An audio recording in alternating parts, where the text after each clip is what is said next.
বহুকাল পরে আইসা সে আমারে জিগাইলো, আমারে কি আপনার মনে পড়ে? বহুকাল পরে আইসা সে আমারে জিগাইলো, আমারে কি আপনার মনে পড়ে?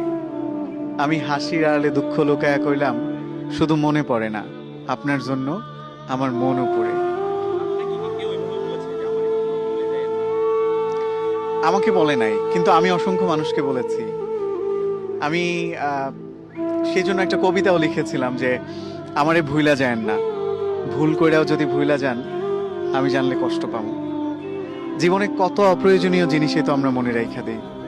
কবে, কোথায়, কোন পথে হাঁটতে গিয়ে হোঁচট খাইলাম, অদেখা তার কাটাই লাইগা শখের জামাটা ছিঁড়া গেল।